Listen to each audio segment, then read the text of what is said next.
Welcome to Penn State Dickinson Law's Profiles and Leadership series.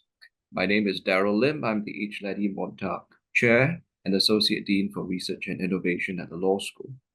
This series offers an unparalleled opportunity to glean insights from top leaders who serve in government, the private sector, and civil society. In each episode, we invite these leaders to reflect on their journeys and share skills, core values, and qualities that make them the leaders they are today.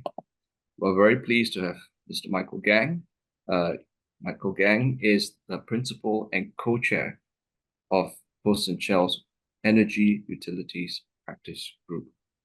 Mr. Gang represents major electric and gas utilities before the Pennsylvania Public Utility Commission and Federal Energy Regulatory Commission in a wide range of regulatory proceedings, including base rate increase requests, pipeline safety and incident investigations, and issues concerning retail supply competition. He has acted as lead regulatory counsel in numerous major proceedings regarding approvals for purchasing and selling public utility properties and establishing new public utilities.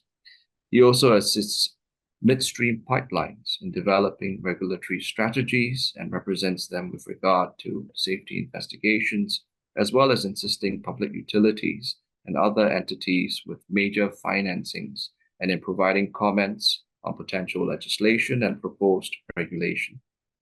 In addition, he represents industrial and public utility clients on water and waste matters and in appellate matters on a broad range of energy and utility issues. He routinely assists clients with midstream pipeline systems development and regulation issues such as pipeline safety regulation and circumventing public utility regulation. He has been named a top-rated lawyer in the specialty of energy, environmental, and natural resources by American Lawyer Media and Martin Dale Hubble. The Best Lawyers in America, a peer-reviewed publication, selected him in the categories of energy law and energy regulation law. And in just this year, the Best Lawyers in America honored him as an Attorney of the Year in energy law. Of course, he is a graduate of ours, and we're very pleased to have him in this episode. Welcome. Thank you, Darrell. Let's start with your day-to-day. What does that look like? Well, the one thing you didn't mention in that fine introduction is that I'm also the chairman of the board of our law firm, which is called Post Schell P.C. PC stands for Professional Corporation. The law firm is organized as a corporation, but really operates as a typical partnership law firm. Nonetheless, so our structure is a corporate structure, and we have a CEO, and then we have a board of directors, and then I'm the chairman of that board. So my day is really split at this point between helping to run a law firm, which is no small task, and participating in major cases, basically as a senior person, to make sure the cases are being prepared and presented correctly, and our best clients know that I'm involved. So right now I have two major cases, one for People's Natural Gas in Pittsburgh that just finished hearings after about 1,000 interrogatories, and it's partially settled, partially litigated. It's a complex matter involving rate increases and merging rates from two companies that have been merged. So it's a very complicated case. And then we have one for another company called Duquesne Light Company, which is really in the earliest stages. Both of these cases would have at least 1,000 interrogatories, multiple sets of written testimony, and then some oral hearings. So, and then briefs to an administrative law judge, followed by recommended decisions, and then the Public Utility Commission ultimately decides the case on a de novo basis. That means all new for the people who are not yet lawyers. We try not to use the Latin too much anymore, but that slips in with old guys once in a while. So that's the the side of my business, practice business. I just want to say a little bit about running a firm. It's been a fascinating last 3 or 4 years for sure. Beginning with the pandemic, we were already thinking about working from home. Unfortunately, we were pretty much ready to do that because everybody had a laptop, so they could travel anywhere in the world they wanted and do and work. And so we were ready to go home, and we did go home for almost a year.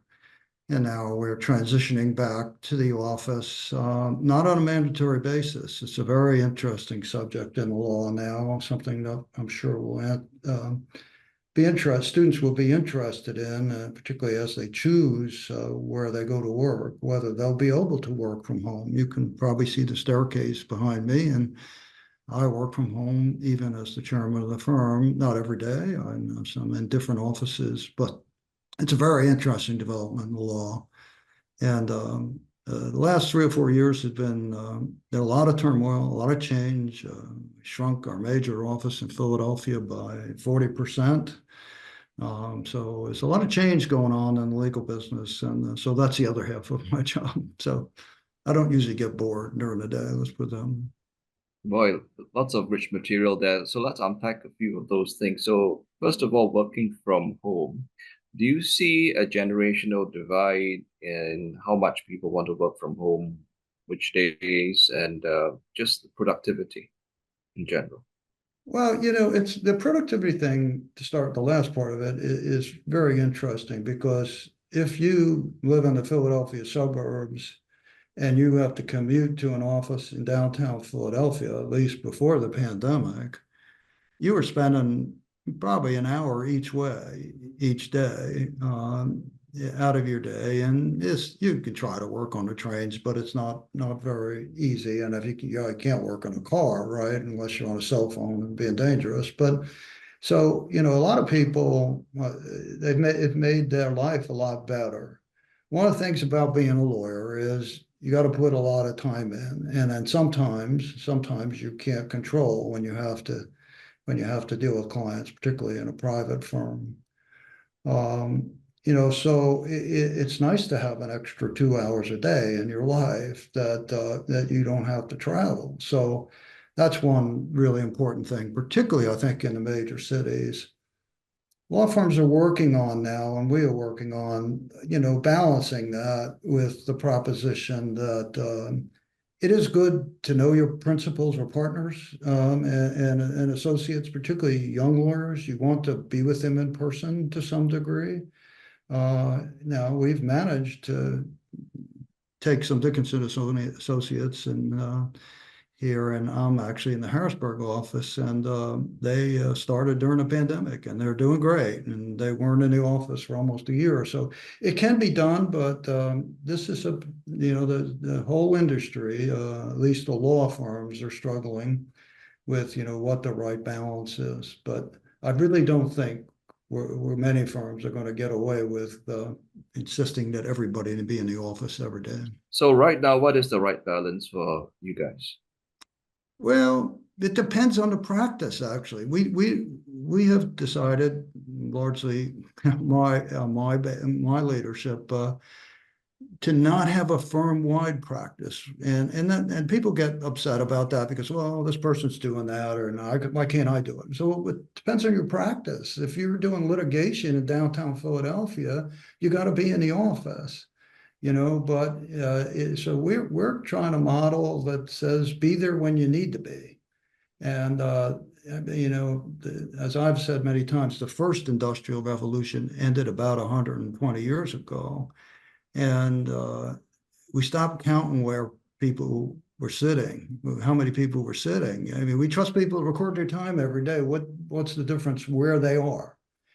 And look, life as a lawyer can be somewhat stressful if you have a family. Um, I'm a big advocate of letting you manage your time and be at home. So, in general, though, I guess to I answer your question and not be um, uh, obdurate, or whatever the right word to say is, I think most of our associates get in the office 2 or 3 days a week. Strangely enough, it's we call them principals, but other firms call them partners. It's harder to get the partners in than the associates sometimes, and so I think you're seeing in the cities, at least my experience in Philadelphia, Monday and Friday there's hardly anybody downtown, and Tuesday, Wednesday, and Thursday, where there's a lot of lawyers are in the offices. But I've yet to see more than half of our lawyers in the same time in the Philadelphia office. What is the significance in calling somebody a principal rather than a partner, or for that matter, I see in some law firms a shareholder? I'm sorry, Daryl, I just missed that question. Could you try it again? You said principals are like partners in other law firms. What is the significance of the different terminology? Uh, because we're a corporation, uh, principals are essentially the owners of the corporation and own shares. So, but they're much like equity partners in a partnership. It's just a difference between the designation. You can't call yourself a partner when you're in a corporation. What do you call a non-equity partner equivalence? I'm sorry. What do I call the younger lawyers? Well, the non-equity partner equivalence. Well, we have associates, and then we have a level of partner that is not a shareholder, or principal that is not a shareholder. So we have 3 levels, and we have 150 lawyers, and we basically have 50 of each one of them, each of those groups. So as chair, you're basically overseeing all of them, and different groups have got different interests. You talked about, for example, why can't some groups work from home the way that other groups do? How do you manage these types of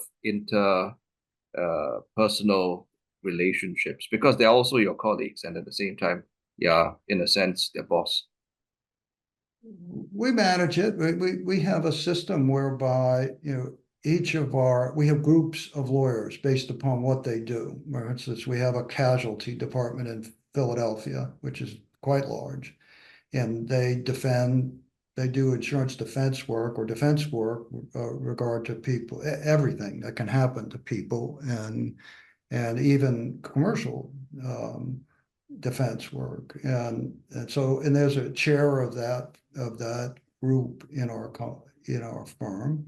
And much of the day-to-day care is done by that chair for those people.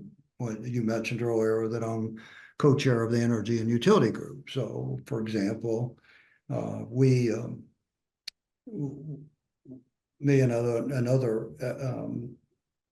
equity principal manage that group, and our group is only 12 people, so we have a meeting half hour every week with everybody, or at least everybody that's available. We talk about what is everybody doing. So it depends on the size of the group, what the group does, but we have almost like business units. We look at our firm as having business units with groups.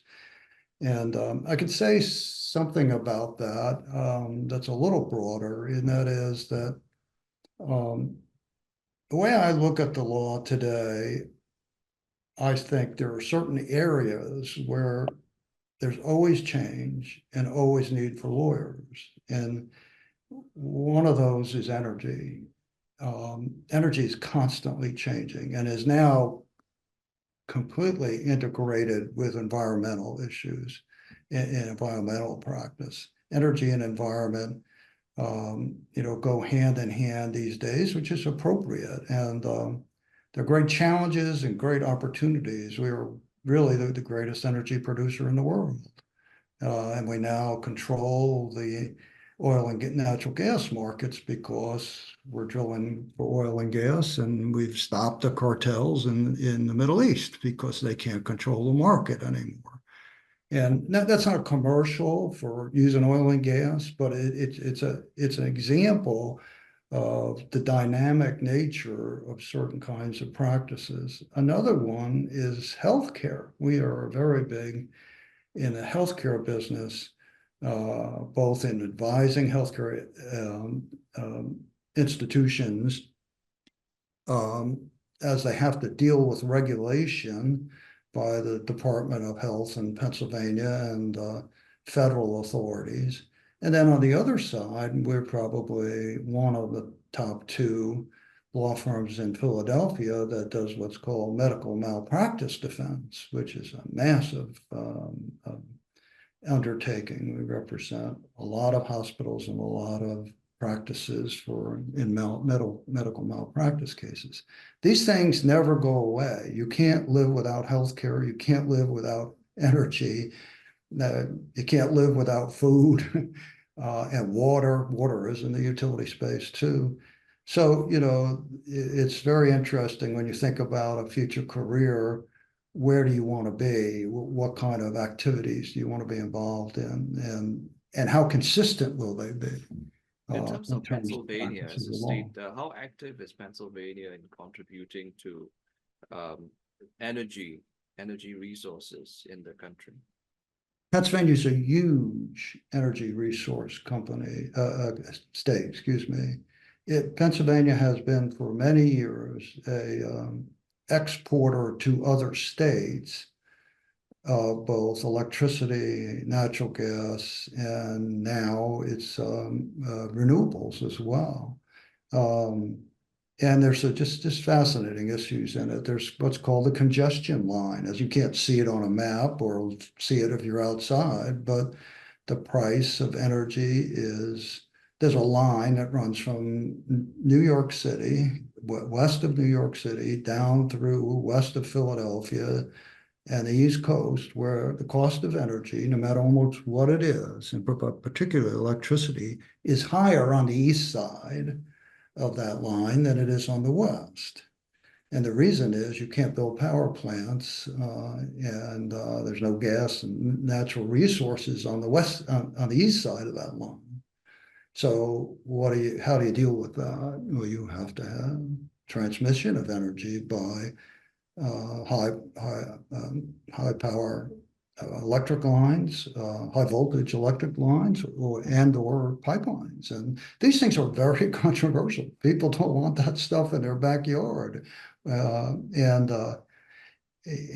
nonetheless, they want electricity and natural gas east of that line. And so this is kind of the dynamic that the energy business has. And I find it quite fascinating. And there's no right or wrong of any answer. It's just it's an economic and political and geopolitical problem. And one thing I'd like to say about that, as you can see, I'm always excited about this business, is that when you get to the utility work, and I've often said this, when you're telling utility customers how much they have to pay to get energy and get it delivered to them, I look at it as that's where national energy policy and state energy policy meets the customer, which is a very interesting interaction. So that gives you a sense, I hope, of how dynamic law practice can be. I want to say what I do is what's called administrative law. And I'll explain that. And what that means is that means like the legislature passes a bill to regulate a group of entities, in this case, maybe utilities or pipelines that are moving natural gas. And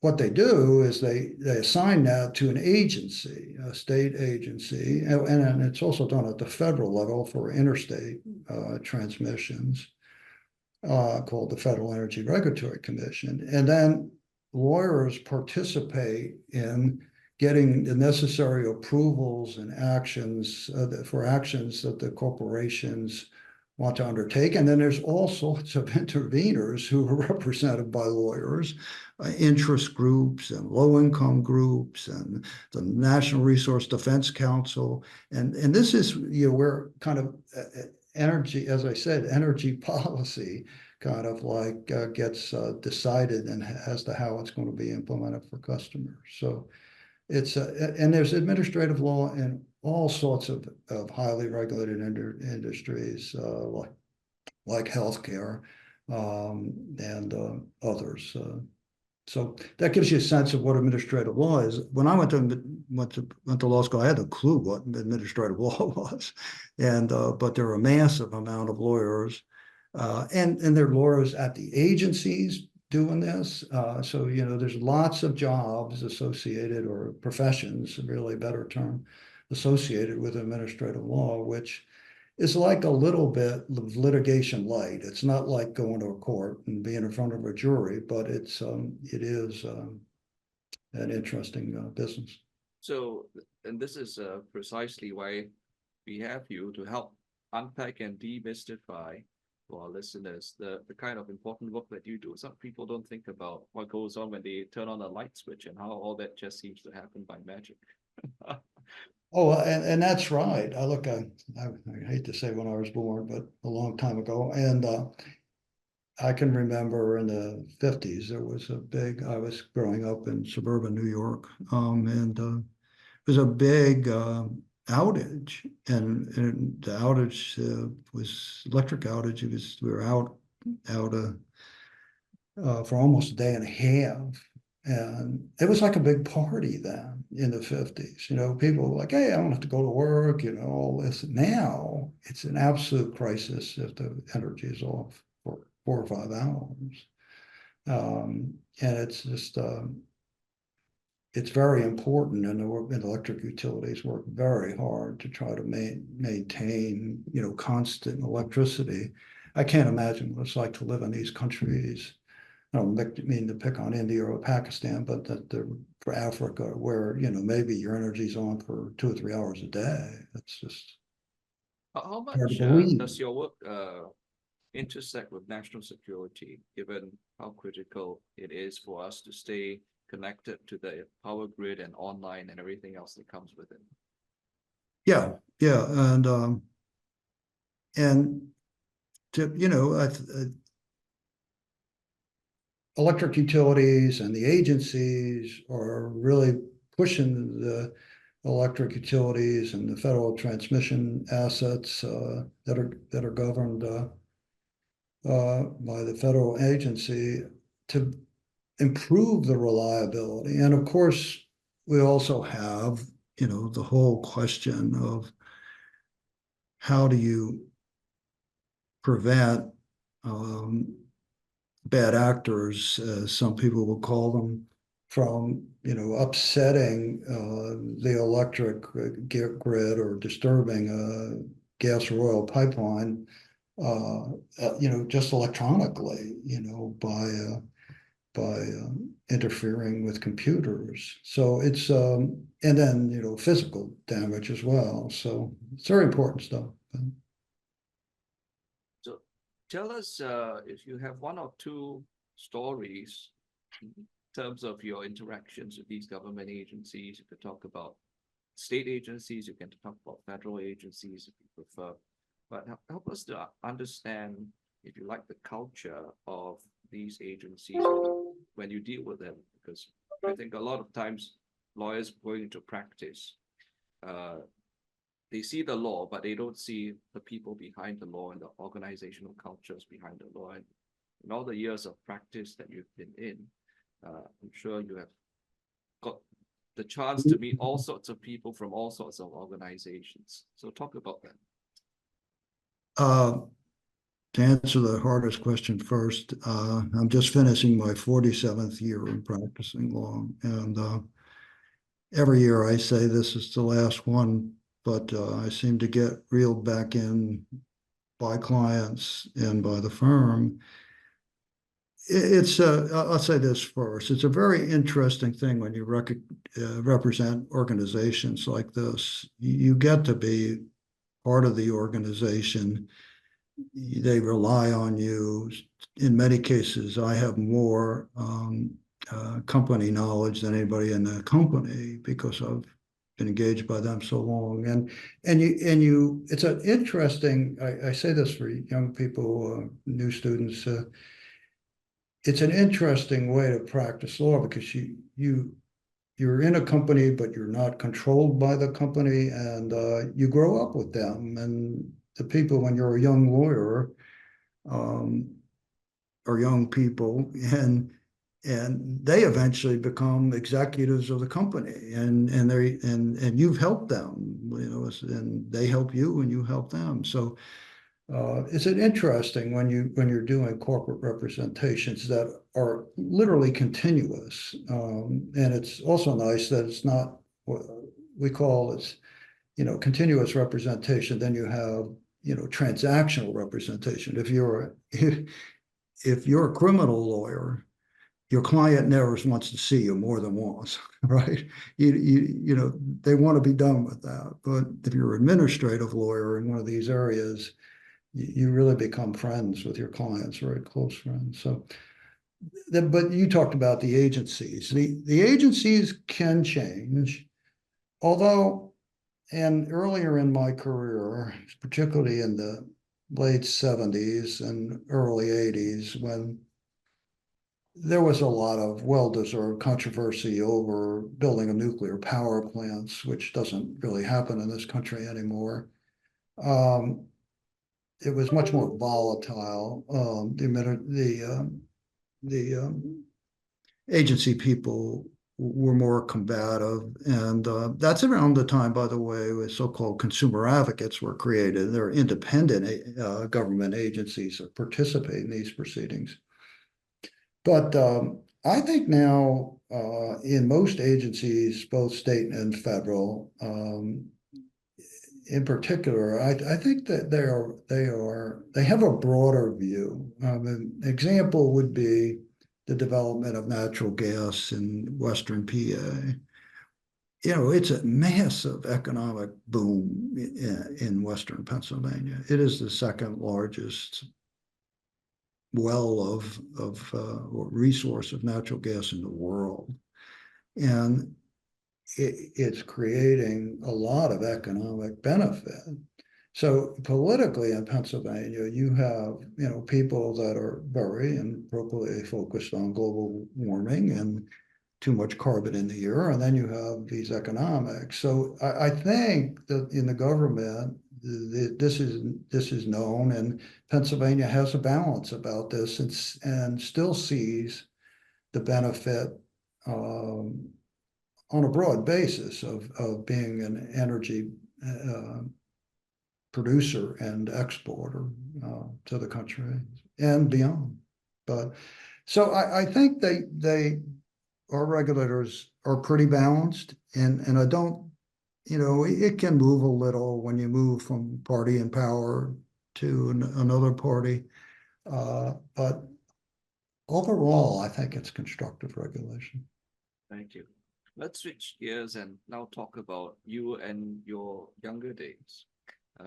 I was pleasantly surprised to learn that you actually have many connections, not just with the law school, of course, but also with the town that the law school is in and with the university that the law school became part of. So start with your time at Dickinson College and share some takeaways that you remember from your time there.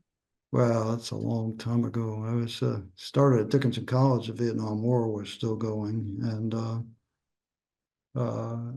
fortunately, by the time I graduated in '72, it was essentially over, and I didn't get the opportunity to go to Vietnam. And it's hard to believe how tumultuous understand how tumultuous those times were, and for everybody. Most of our fathers had been in World War II, and were very patriotic, and our mothers all thought that it was all crazy, and it was crazy, and I graduated in '72 with a degree in geology. I just got bored in college, so I just started taking geology courses, and I got a Bachelor of Science in Geology. And because I didn't have to go to Vietnam, I was on my own, so to speak, and I got a what's called an assistantship to work on essentially environmental issues related to coal mining, and and was up at State College for a couple of years on an assistantship. And then I finally decided I really did want to go to law school. And by then I was married and had somebody help me beg my way through it. It's a good transition to why I'm interested in law school. In those days, it was really inexpensive to go to Dickinson Law School. We talk about it is on the committee, on the alumni committee is, the 3-digit cost, like, less than $1,000. Yeah, and that wasn't in mine, but I was in the 4-digit period for a while. And you could go to Dickinson Law School, excuse me, and get a great degree in a JD and learn how to practice law and not run up a bunch of debt. So to jump way ahead, and my current relationship with the law school is, as I was getting close to the end of my career 6 or 7 years ago, I thought I ought to try to do something for the law school if we could, and the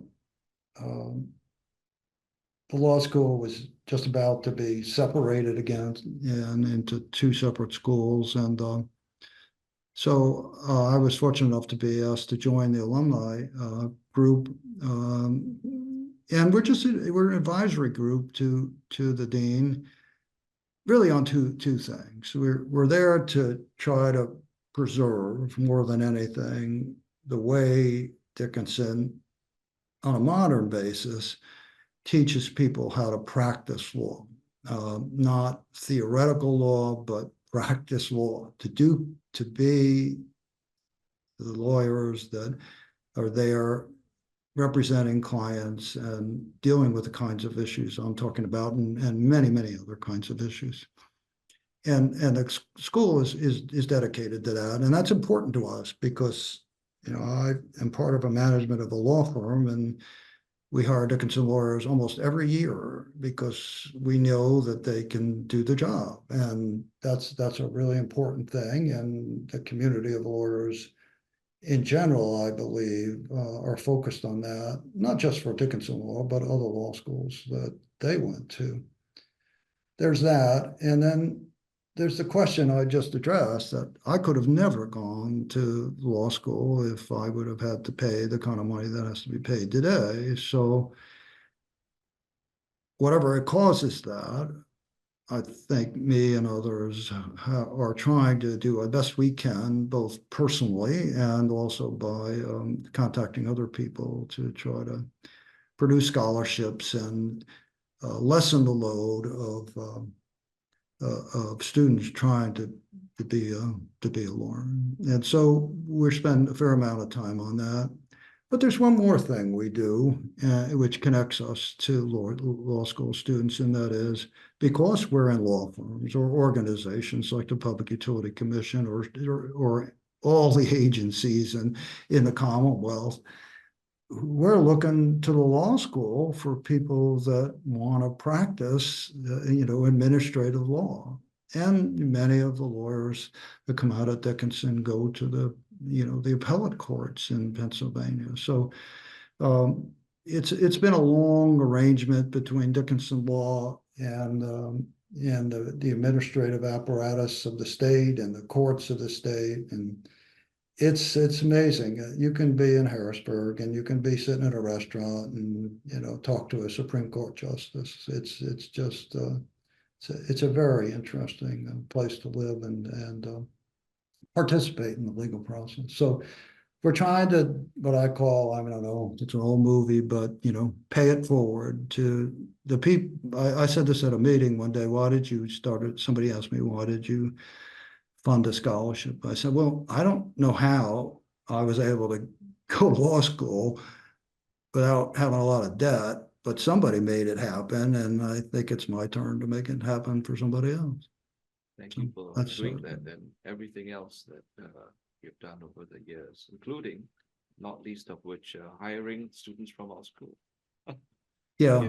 Oh, we've got some great lawyers, and to be clear, because the law school's gone through various forms itself, but we've hired people from Dickinson Law and Carlisle as well as Penn State Law, and there's many things that Penn State law, because I have a graduate degree from Penn State, there's many technical things in the sciences and computer fields and that we're going to have to deal with in the law business for a long time. So I think there's opportunities for everybody depending upon what direction they want to go.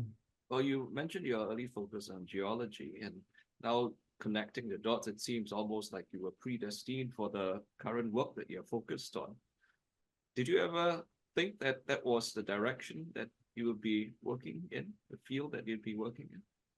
Yes, when I left graduate school in '74, just when I finished my master's thesis, I could go to Texas and get a job in the oil industry, and in a time that was largely a recession because of the Arab oil cartel, and that's when drilling was really starting again in the United States after a long delay. And I just decided I wanted to go to law school. I thought it really was a question. While I enjoy the sciences and even today I watch scientific things and read scientific things. It's a way of thinking, in fact. But I really thought my best talents would be in the law, and I think it played out. That's correctly. You got to be really, really smart to do the science stuff. Lawyers. You just got to be careful and diligent. And I actually found law school pretty a pretty easy run compared to being in graduate school. So you decided to have all your education in Pennsylvania, in a fairly small slice of Pennsylvania, middle Pennsylvania. Dickinson College is still in Carlisle, and the law school just literally steps away. Penn State is up in State College, but not too far. Do you think your life would have been different if you decided to go to a different state? This will be interesting maybe for some people, but when I got out of college in 1972, I was married a year later, in '73, to my current wife and only wife. There was only three things that she could do. She could be a nurse, she could be a teacher, or she could work for the government. And she was working for the government here in what's called the Navy Ship Parts Control Center up in Mechanicsburg. And at that point, we faced, I could have gone anywhere. We both grew up in New York on Long Island, and I could have gone to a New York City law firm, and because I did pretty well in law school, and definitely I could have gone to Philadelphia, but we both would have had to find jobs, and so we decided to stay here at least for a while, and okay, we're still here, but. If you're asking a question, the question could have been, that was when, I got out of law school. But in terms of the question of why did I go to law school versus staying in the geology area, it really was a decision based upon where I thought I would be most competent. And I think I made the right decision. And I would urge that to think about that with younger people coming out of law school or doing anything. It's best to be in a place where you're good at what you're doing, because you get a lot of satisfaction from that. And how you make that decision requires some personal, introspection. And after you've started working and established yourself in practice, many people in your similar position think about lateraling to some other law firm, joining a bigger law firm, perhaps a different type of practice. You've essentially decided that Pennsylvania is where you'll be. Why Pennsylvania? Well, actually, I came out of law school. I was at uh, a relatively large law firm at that time, roughly 350 lawyers in 1977, Morgan, Lewis and Bockius in Philadelphia. And I became an equity partner there in about 1984. And I was there for 28 years. And by the time I left, there were 1,200 lawyers at Morgan Lewis. And I think it's in almost 3,000 today. And decided at that point, and a bunch of us collectively decided that it was better for us to go back to, we went to look for a firm that was like the firm we joined, or at least I joined in 1977, not the firm that it was today. And when you have that number of people in a law firm, even the equity principals or the equity partners have very little to do with, controlling the firm. It's just too big. And the decisions get made that for individuals may not be appropriate for them. And so I personally think that working in what's now called mega firm is a really good experience. And there's lots of people that do that and end up in corporations and have great careers. So I'm not running down the big firms. It's the best law that's done in the country. I mean, they're very, very good lawyers. But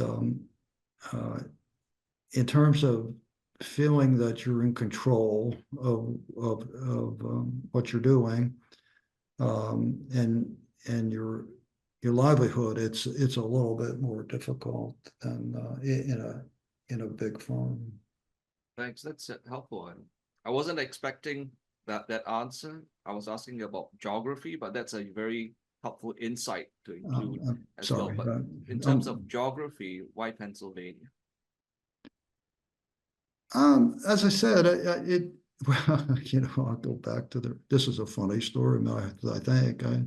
I really chose my college based upon the fact that the Redskins, the football team, had rebuilt the track at this Dickinson College. I was a runner in high school and middle distance runner.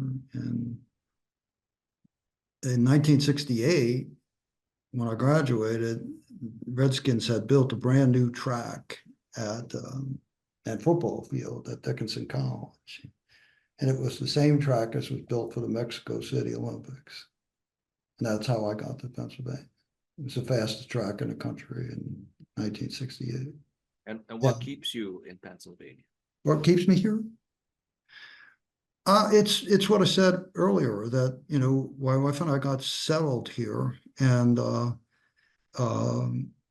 I don't know that you note this, but just some organization just recently said that Camp Hill, Pennsylvania is the best retirement place in the country at this point.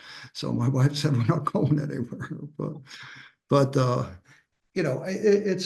look, this is a nice place to live. You can practice law at a very high level here. And you can live a little less expensively than in the major cities, and if you're into it, you can even between Camp Hill and Carlisle, there's a bunch of cows to go out and look at, and corn in the summertime if you want. But it's a choice. But you hear, you think about this, and this is in Carlisle, Harrisburg, for example. You're, I think, within, I can't remember the exact, but a mass amount of the population in the United States. The distance, you're basically within 400 or 500 miles of, certainly you're within 100 miles of Philadelphia, Washington, Baltimore, and 200 miles in New York, and probably 400 or 500, 400, maybe even less, to Boston. And that's a massive, connection of people. So it's an interesting place, and the state government's here too. So that's important if you're administrative law. All good reasons. So this series is called Profiles in Leadership, and I want to ask you for your thoughts on what are some of the most important leadership lessons you have learned in your career. I'm sorry, I'm just missing that. It's just can just speak a little bit louder, maybe. I apologize, but can't quite guess. The most important leadership lessons that you have learned. The most important. I'm still not quite getting it. Leadership lessons. Oh, leadership issues. Well, that's when you hadn't prompted me. I'll have to think about it just a second, but I think leadership has a lot of aspects. For me, when I started working at Morgan Lewis, I was with a guy who was very difficult. He had a practice which I could inherit, and I knew I could, but he was very, very difficult. And but I hung in there and went through that. And there's still some guys that were with me that were working with this guy, although I was the oldest of them. And I made up my mind that it was unacceptable to mistreat people, no matter what happened. That and collectively we did, and we stayed, three of us stayed in a law firm at Morgan for many, many years together. One retired and one is still there with us here at Post Schell. And I just said, it just doesn't need to be like this. You need to be a leader, and you need to understand people make mistakes, that that they can't learn as quickly as what is, and they don't know. You to be patient. And so I think more than anything, as a leader, I try to control the environment, and I don't tolerate misbehavior in the sense of people against other people. So that's really important. And that relates to not only the people you work with, but the people that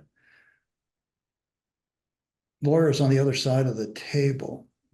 Some lawyers think they can just bully you into doing what they want. And obviously you can't put up with that, but you don't have to behave like them. And one of the really interesting things about administrative law, where you're representing multiple clients and there's groups of other lawyers that are representing other interested parties, if you're a jerk, it gets around really fast, and you lose your reputation very quickly. And so it's important to conduct yourself in a manner that, when you're practicing law, that is respectful to people, even though you disagree with them. And that's what builds a reputation. And particularly when you're in front of these agencies, I mean, if you're, beating on some young consultant at an agency because they don't know something, and cross-examining and overdoing it, you get to be known as a bully, and your reputation is more important than almost anything. So that's what I would say is, you lead by example is really the way I try to lead. So that's what I would say about leadership. Thank you. Words of wisdom. Final question. Work-life harmony, which I suppose in a sense ties back to your earlier comments about work from home, but take it more broadly if you like. What does work-life harmony look like for you?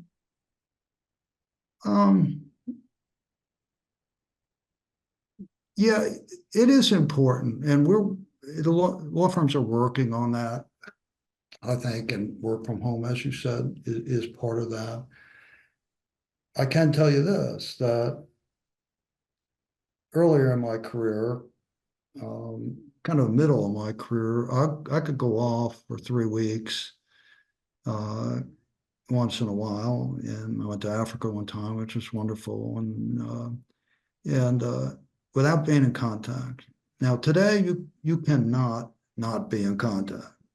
You can't be out of contact, and everybody thinks cell phones are wonderful, but in many ways, you're always available. We're required in our firm, our lawyers, to have our cell phone with in case somebody needs them. And so, as a law firm leader, I think about that all the time.